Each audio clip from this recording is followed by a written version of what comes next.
But I have two questions. Well, the one question I don't know if you want to talk about because it's not a subject that you like to talk about. But God TV canceled. Baruch Hashem. So supposedly it wasn't God TV that was canceled, but the station that was hosting God TV that was called Shelanu TV, which is an Israeli TV station made up of Israeli Christians / Messianics, and they were hosting God TV on their channel. So that whole station got canceled. The reason I'm not enthralled with this decision is because now the government will find a way to eliminate Orthodox programming on the airwaves. Even though this wasn't even on public television, Shelanu TV was on a cable station. Cable service is private, it's not public. That's what's pretty much going to happen. They're going to do the same thing with Orthodox programming. I think it's Bubov. They have a channel in Israel that basically, it's a Kiruv channel. It does outreach for unaffiliated Jews. That's it. That's my Well, they should go to streaming. reaction. Get with the 21st century streaming. That's where everyone is. Who has a direct line to their house anyway? You stream it off the internet. Netflix. So streaming doesn't always work when you're trying to reach out to people, because in terms of streaming, you have to go to that site and click on it or download it. While regular television, people could stumble across it. This is why Kiruv programming is effective. Also, older people don't know anything about the internet. So it's clearly a great tool to reach out to potential listeners or to reach out to a new audience, an older audience, TV, right? Instead of just streaming. Okay. I said what I had to say about the thing. I made, I think, 2 videos about it. That's how I feel. Whatever happens in Israel doesn't affect me. I mean, I live in America now, but I just see it causing problems later on. Yeah. What happens in Israel stays in Israel, right? Yeah. So the second question I had was the Temple Institute YouTube channel. I like them. I subscribe. Rabbi Chaim Richman. yeah, he's a good guy. I like him. He put out a video about the red heifer. They have like somewhat 2 red heifer because it goes with this week's Torah portion. But the red heifer. Any opinion on the red heifer? On that, I don't really know what's going on. I don't even really. They just keep these 2 cows on a farm, and what? They're waiting for the Mashiach to come, or? So what the Torah has to say about it, or at least what the rabbis, what the Meforshim have to say on what appears in the Torah, is that the red heifer, the paraduma, is the greatest chok, like the greatest mystery or law that we don't know the reason for. Now, people could theorize a reason, and their theory may pan out to be true. But it doesn't tell us exactly how this works. It's one of those things that we just do because God tells us to do. Why is the red heifer so important? It's because the ashes of the red heifer is used to make the purifying water that people have to immerse themselves in so they can enter the temple. There's no point in having a temple if you don't have a red heifer. The ashes of the red heifer to purify yourself with. So the understanding was that all throughout the existence of the first, and I think even the second temple, the same ashes were used. The initial ashes that appear in Torah that they used to make this purifying water, the understanding was that same water was used all through the existence of the first and second temple.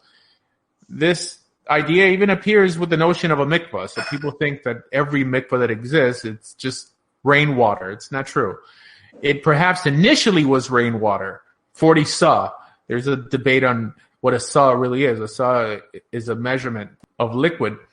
So I think the understanding it's around 180 gallons. So if it was filled up once, you could continue adding water to that mikvah, and that mikvah could last you 1,000 years. Clearly, by perhaps the first or second year, those initial 180 gallons would have been evaporated away. But as long as it started off kosher and you just keep adding water to it when you run a filter through it, or if it just evaporates, it's still considered kosher. So that's the understanding, that the ashes of the red heifer was good enough to last all through the first and second temple. So all they need is one good batch. So what exactly was the process? So what, they put the ashes in the mikvah water, or what exactly was the process? What did they do with the red heifer ashes? They burned the red heifer, and by burning it, they themselves were becoming pure. And then they threw those ashes in water, and that is what made the purifying pool. In terms of exactly how they did it, I don't know what the procedure was, but that's pretty much what happened. Yeah. So it's like a special mikvah, or is it just like what the Catholics do and they just sprinkle you in the face a little bit? I mean, what exactly? It's a special mikvah. It's a special mikvah. Okay, Interesting.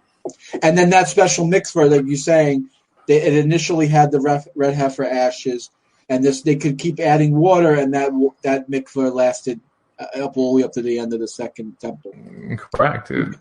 Very good. Okay, those were my two questions for the evening. I want to welcome everyone else to the room. I hope everyone's having a wonderful day, evening, whatever. I hope I didn't offend too many people with my political videos. I try not to bring it into the religious spectrum. I have my opinion on things. I try not to mix the two.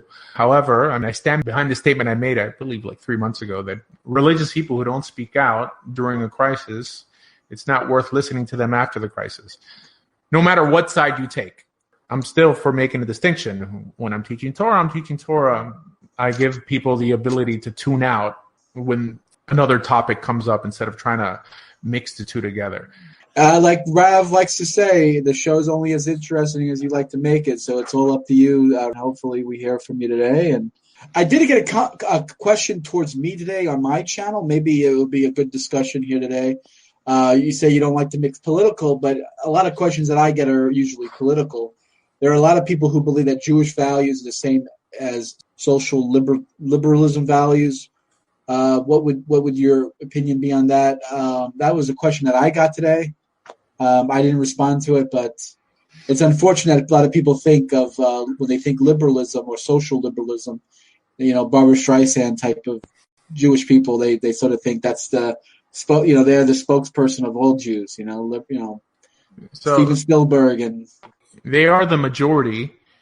So in that case, it does speak for the Jewish people, unfortunately. Now, it doesn't speak for Torah, but it does speak for Judaism, because the vast majority of people who practice Judaism don't practice Orthodox Judaism.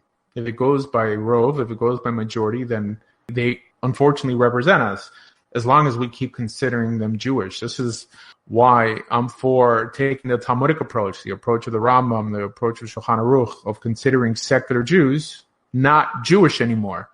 But the Zohar doesn't afford us that luxury, because it drags them in, and they're like, oh, well, what makes them special is the soul within them.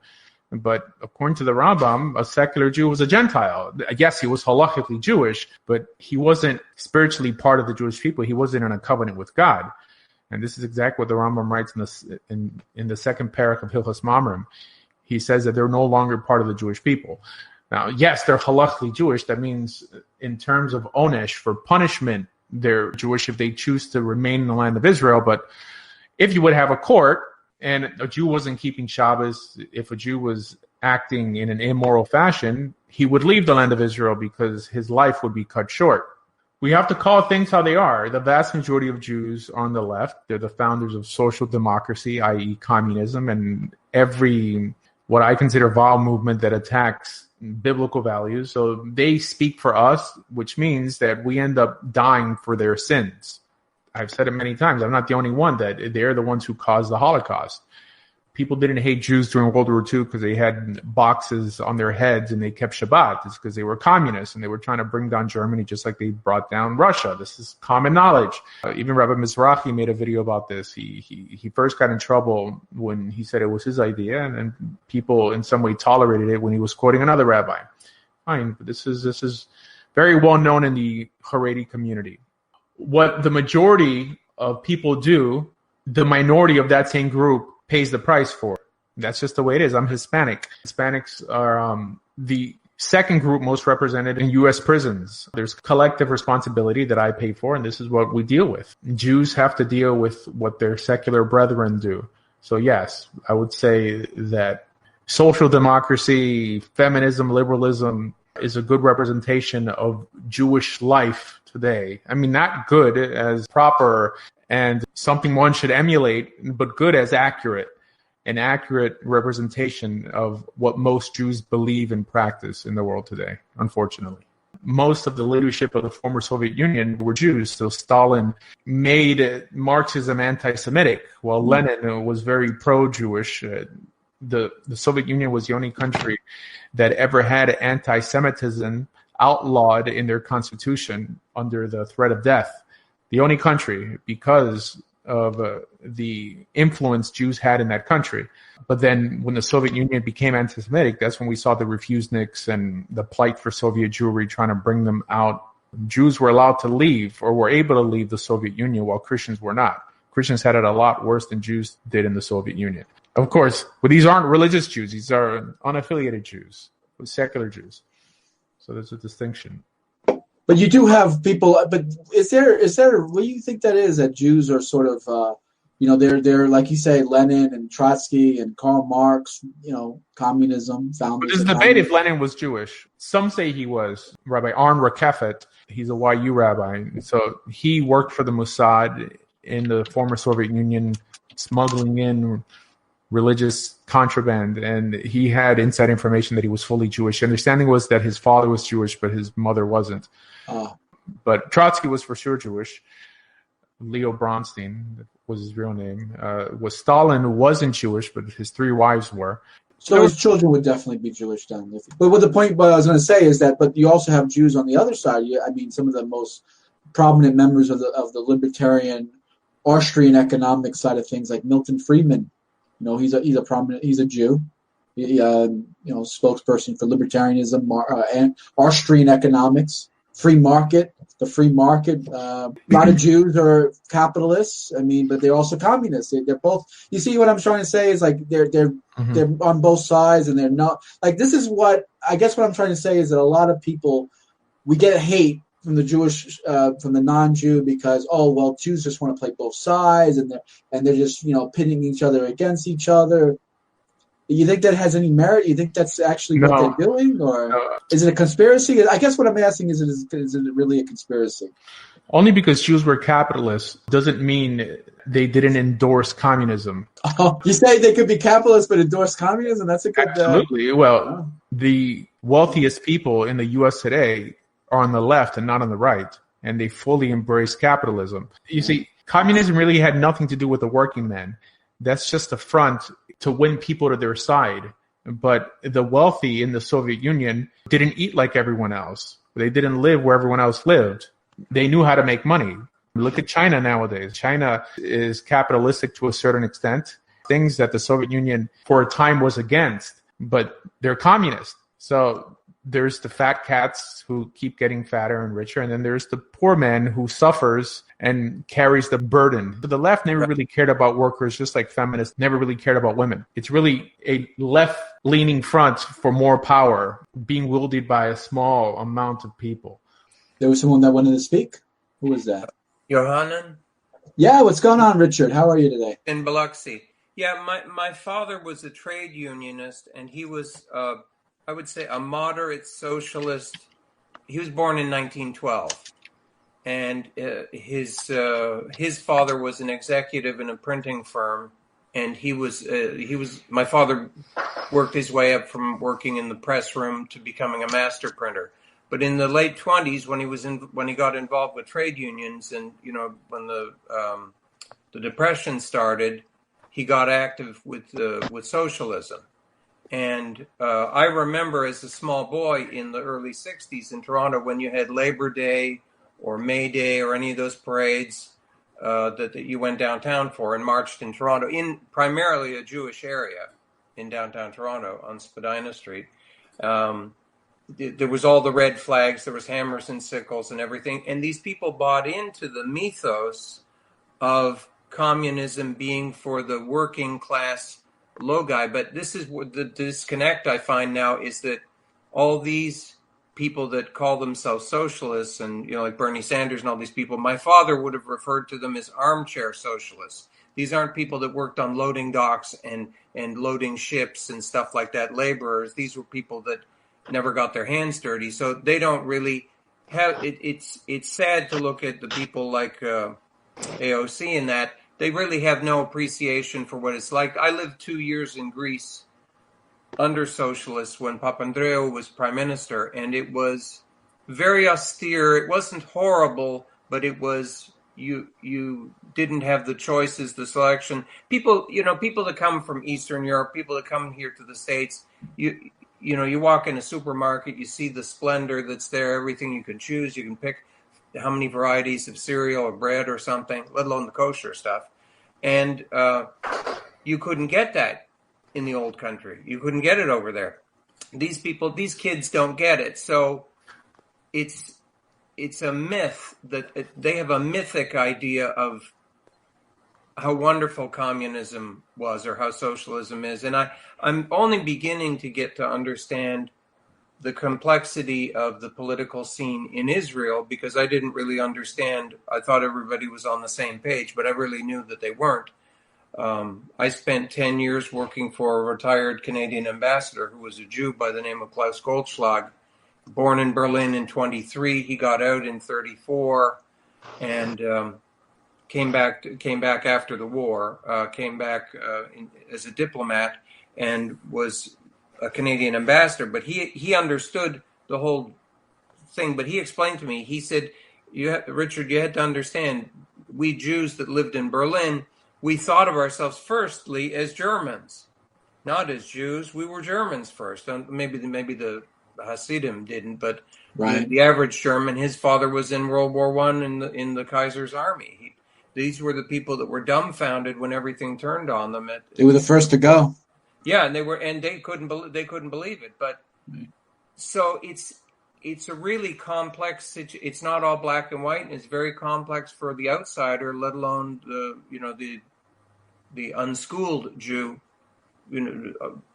growing up here in America, to kind of get a grip on why everything's so screwed up. But you would think it's all black and white. Well, they should be supporting.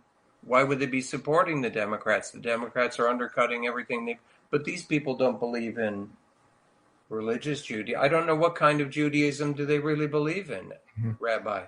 Religious Jews, Orthodox Jews, vote right. The vast majority, right, 90% of them, of any religion, with the exception of Islam. For some reason, Muslims in America vote left, even though socially they're conservative. But I think that has to do for the same reason that even religious blacks vote left, and they're socially conservative. But I don't want to talk too much about politics. Okay. I love politics, by the way, but I just don't want to offend people who. I want to steer that conversation to the religious, whereas I kind of think that the Zionists of the early 1940s, they made their kibbutz and they were secular Jews. I would argue that maybe today's leftists that are Jewish are coming from the seminaries and they're infiltrating the synagogues and the Reformed congregations and the Jewish renewal, whereas from where I was converted, and I feel so out of place with my conversion. I don't even know if I have to convert to Orthodoxy, because they're doing this in the name of Tikkun Olam, and they're calling themselves Jewish, and they're not. I'm not seeing any secularism about it in this current age. Well, Jewish renewal is Jewish. I mean, this is all Jewish. I mean, Jewish renewal was founded by an Orthodox rabbi, but Correct. Israel was founded as a communist country. Like you said, all the early little enclaves were kibbutzim, little socialist enclaves, until they all started going bankrupt. Did the country do a 180? And this is where they lost the support of Stalin, and this is where the U.S. and France came in and helped them in the war. But people don't know this about Israel. Most people who support Israel know nothing about Israel, especially John mentioned this whole God TV thing. People think that Israel is a place full of religious Jews and everyone wears a kippah, and how dare they have any type of programming that's not Orthodox. I lived in Israel for 5 years. It's around maybe 8% to 10% religious. If you see what they have on TV in Israel, garbage, smut. The reason I came out for the whole God of TV thing, because it would be an improvement to what's on TV now. That's it. I've always held that it's better that if a Jew's not going to accept Torah Judaism, it's better to be a Christian or a Messianic than it is to remain an atheist. That for sure is my position. But people, especially Noahides, and this is why I think it's dishonest when counter-missionaries use Noahides to bombard the Israeli government with petitions to do their will, to shut down this TV station when they've never been to Israel. They don't know the demographic, but they know that it's a holy land. In Tel Aviv, if you get off like out of the Tachana, out of the bus station, there's pork hanging in the windows. This is very common in Israel. It's rare to see someone with a kippah unless it's in Jerusalem or they're traveling from any of the yeshuvs around the religious yeshuvim. That's what I wanted to say about people acting like they know what Israel is like, but they don't have a clue. Anyways. What do you mean by the Noahides have bombarded? What do you mean? The Noahides are the ones that are pushing for the... Yeah, for sure. But Tovia Singer basically woke all the Noahides up to this cause that they should write letters and email and bombard the Israeli government to shut down this. Oh, okay. They're the anti-God TV thing, you're saying. Right. Okay. But they do the same thing to me. When they want someone to spread Lashon Hara about what I do, they send Gentiles to do it. They get a goy to do it. Wow. Yeah. Chutzpah. You want to talk about chutzpah? That's something. That's okay. That's what we're good at. We're always finding loopholes. Right. You think it's what?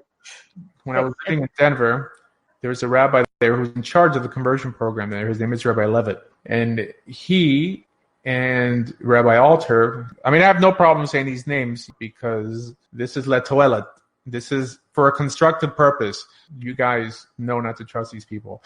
So they hired a woman who was in the process of conversion to go through my past and email every rabbi and call them to get dirt on me. So one of the rabbis they emailed me, forwarded me the email that she sent them, saying that this rabbi sent me to find the truth out about me and this and that. So I confronted the rabbi with another rabbi in the community and I exposed him that why are you going to ask someone who's in the conversion process who basically can't say no, I guess her conversion could be on the line, to do your dirty work for you.